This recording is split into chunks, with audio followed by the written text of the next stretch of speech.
Friends, welcome to my YouTube channel. आज हम पढ़ रहे हैं समास। समास के कई प्रकार होते हैं, 6 प्रकार होते हैं। आपको पढ़ा चुके हैं, 3 के बारे में बता चुके हैं। आज हम पढ़ेंगे इसके कर्मधारय समास।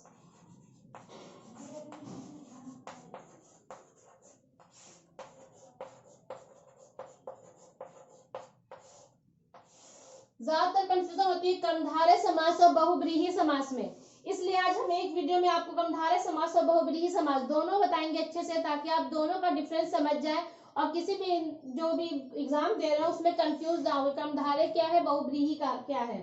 इसलिए एक ही वीडियो में दोनों को बता रहे हैं ताकि आप दोनों अच्छे से समझ जाए, और उदाहरण देंगे ताकि आप अच्छे से समझ जाए, और उम्मीद करते हैं कि वही उदाहरण आपके एग्जाम में भी आ जाए। तो समास क्या है? समास तो हम आपको बता चुके हैं कि संक्षिप्त करना,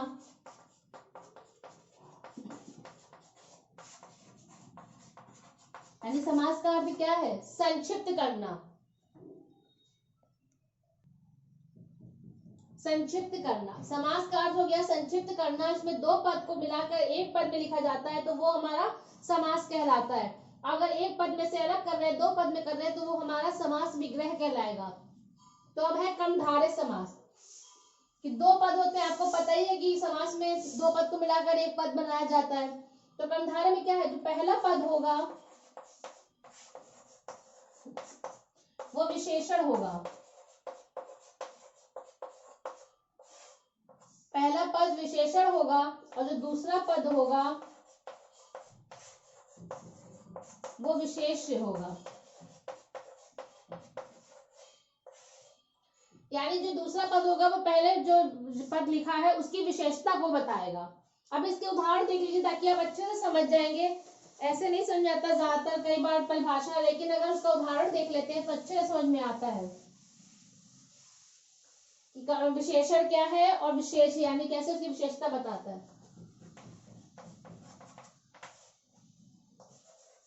तो हमारा कर्मधारय समास है महाकवि, महात्मा, नीलांबर,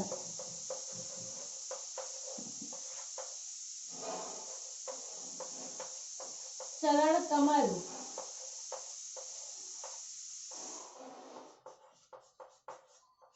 काली मिर्च। यानी कर्मधारय समास है क्या? तो हमने आपको बताया कि 2 पद होंगे। पहला पद जो है विशेषण होगा और दूसरा पद विशेष होगा। यानी जो दूसरा जो पद है वो पहले पद की विशेषता को बता रहा होगा, तो वो हमारा कर्मधारय समास कहलाएगा। जैसे महाकवि, तो दूसरा पद हमारा क्या है? कवि। तो जो पहला पद है उसकी बताएगी विशेषता को। महान है जो कवि,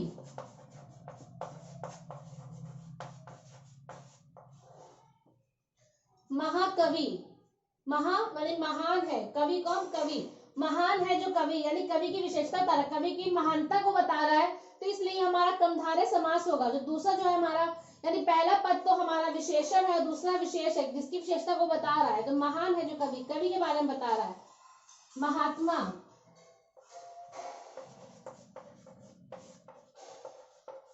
महान है जो आत्मा। अगर महात्मा का हम समास विग्रह कर रहे हैं तो वह महान है जो आत्मा। नीलांबर, नीला है जो अंबर।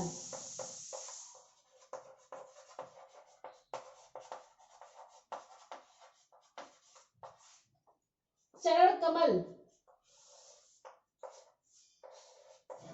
कमल के समान जो चरण है, यानी कमल के समान चरण। काली मिर्च, मिर्च है जो काली, यानी मिर्च की विशेषता को बता रहा है।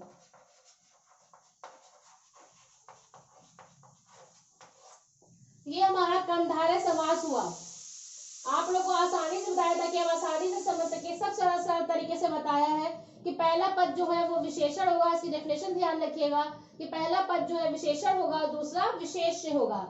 तो जो महाकवि, महान है जो कवि, हम समास विग्रह से कर रहे हैं ताकि उसका जो अर्थ निकले तो क्या निकलेगा? महाकवि, कवि की विशेषता बता रहा है। महान है जो कवि। महात्मा, महान है जो आत्मा। नीलांबर, नीला है जो अंबर। चरण कमल, कमल के समान चरण, यानी उनके चरणों को किसके समान बता रहे? कमल के समान। काली मिर्च, मिर्च है जो काली। तो ये हमारा कर्मधारय समास हुआ। ये आपको अच्छे से समझ में आ गया होगा। अगर आपको मेरा वीडियो पसंद आया तो प्लीज लाइक और सब्सक्राइब जरूर कीजिएगा। अब इसको समझते हैं बहुव्रीहि समास, क्योंकि ज्यादातर कंफ्यूजन कर्मधारय और बहुव्रीहि समास में ही होता है, इसलिए हमने दोनों को एक साथ लिया है ताकि हम अच्छे से समझ जाएं। बहुव्रीहि समास कि बहुव्रीहि समास है क्या। अभी हमने आपको कर्मधारय के बारे में बताया था कि कर्मधारय समास क्या है। अब इस बहुव्रीहि के बारे में बताएंगे ताकि आपकी कंफ्यूजन अच्छे से दूर हो जाए, जो भी आपकी कंफ्यूजन है अच्छे से क्लियर हो जाए। अभी हमने आपको कर्मधारय के बारे में बताया था कि पहला पद विशेषण है, दूसरा विशेष। अब बहुव्रीहि में भी दो पद होंगे। हमने आपको इसीलिए बताया कि बहुव्रीहि कर्मधारय एक साथ, ताकि दोनों कंफ्यूजन दूर हो। बहुव्रीहि में जो दो पद लिखे होंगे उन दोनों पद का अर्थ ना हो, बल्कि दूसरा कोई अर्थ निकल कर आए, तो वो हमारा बहुव्रीहि समास कहलाएगा। अभी आपको नहीं समझ में आ रहा होगा, अभी हम आपको उसको एग्जाम्पल देके बताएंगे ताकि हम अच्छे से समझ जाए। यानी दोनों पद जो होंगे वो प्रधान नहीं होंगे।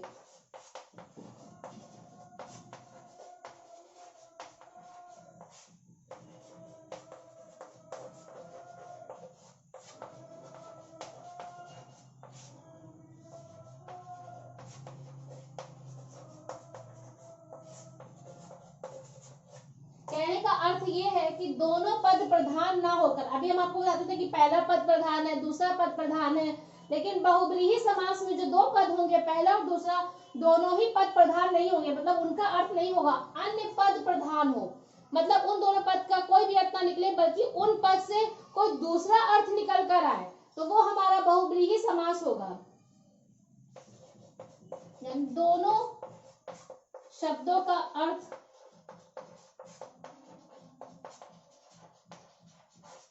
छोड़कर दूसरा अर्थ निकालना।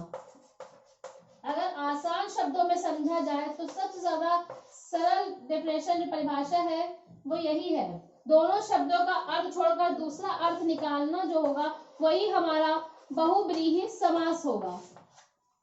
यानी जो शब्द लिखे हो, जो पद लिखे हो, उनका अर्थ निकल कर ना आए, बल्कि उनकी जगह दूसरा अर्थ निकाला जाए, तो वो हमारा बहुव्रीहि समास होगा।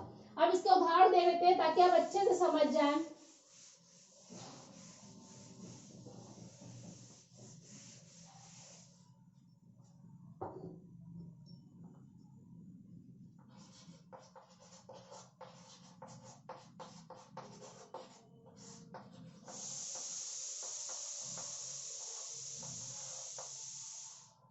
इसके उदाहरण देख लीजिए।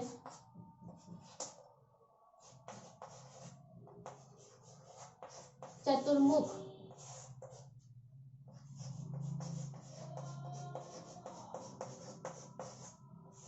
वीणापाणी,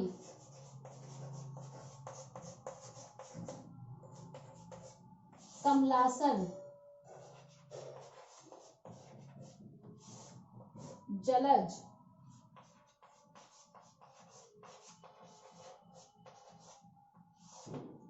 गिरधर। तो ये हमारे बहुव्रीहि समास हुए। चतुर्मुख, वीणापाणी, कमलासन, जलज, गिरधर। चतुर्मुख यानी चार मुख। चतुर्मुख से पता चल रहा है, पहला पद दूसरे पद से पता चल रहा है कि चतुर्मुख यानी चार मुख, लेकिन अर्थ दूसरा निकल कर आए। देख लेते हैं, चार है मुख जिसके,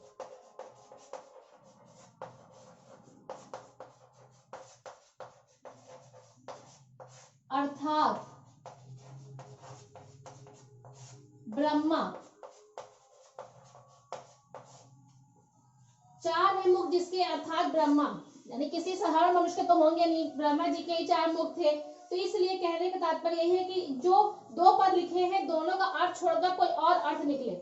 यहाँ आप देख सकते हैं एग्जाम्पल में कि चतुर्मुख, चार है मुख जिसके, इससे कोई भी अर्थ नहीं निकल रहा है, बल्कि दूसरा अर्थ निकल कर आया है, ब्रह्मा। तो ये हमारा बहुव्रीहि समास होगा। दूसरा है वीणापाणी।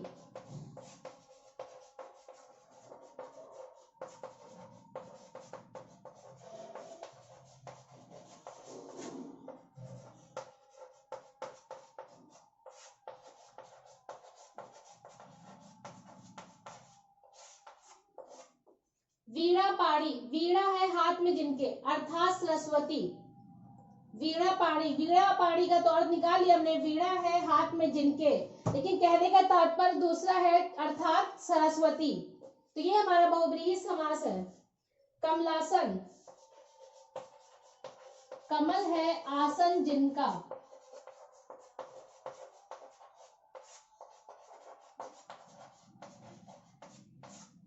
अर्थात लक्ष्मी। कमल है आसन जिनका अर्थात लक्ष्मी। जलज, जल से, जल से उत्पन्न है जो,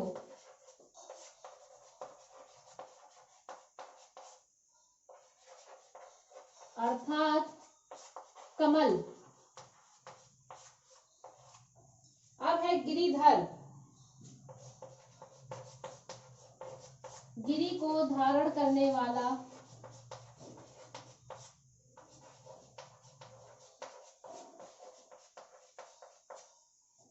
अर्थात श्री कृष्ण।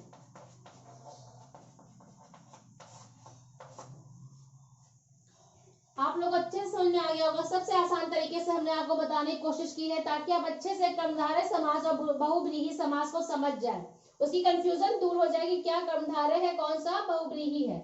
तो बहुब्रीहि समास, इसमें दोनों जो पद है वो प्रधान ना होकर अन्य पद प्रधान हो तो वो हमारा बहुब्रीहि समास कहलाएगा। यानी जो दोनों पद लिखे हैं वो अपना अर्थ छोड़कर कोई दूसरा अर्थ दे रहे हो तो वो हमारा बहुब्रीहि समास कहलाएगा। जैसे इसके उदाहरण देख लीजिए, चतुर्मुख, चार है मुख जिसके, अर्थात ब्रह्मा, अपना अर्थ न देकर दूसरा बता रहे, ब्रह्मा के बारे में बता रहे हैं, तो इसलिए यहाँ पे बहुब्रीहि समास होगा। वीणा पाणी, वीणा है हाथ में जिनके, अर्थात सरस्वती। कमलासन, कमल है आसन जिनका, अर्थात लक्ष्मी। जलज, जल से उत्पन्न है जो, अर्थात कमल, कमल के पानी में तो उत्पन्न होता है, इसलिए ये बहुब्रीहि समास है। गिरिधर, गिरि को धारण करने वाला, अर्थात श्री कृष्ण। तो ये हमारा कर्मधारय समास और बहुब्रीहि समास कंप्लीट हुआ। उम्मीद करती हूँ कि आप लोगों को अच्छे से समझ में आ गया होगा। अगर आपको मेरा वीडियो पसंद आया है तो प्लीज लाइक और शेयर जरूर कीजिएगा और सब्सक्राइब जरूर कीजिएगा ताकि मेरे लेटेस्ट वीडियोस आप तक पहुंचते रहें। Thank you.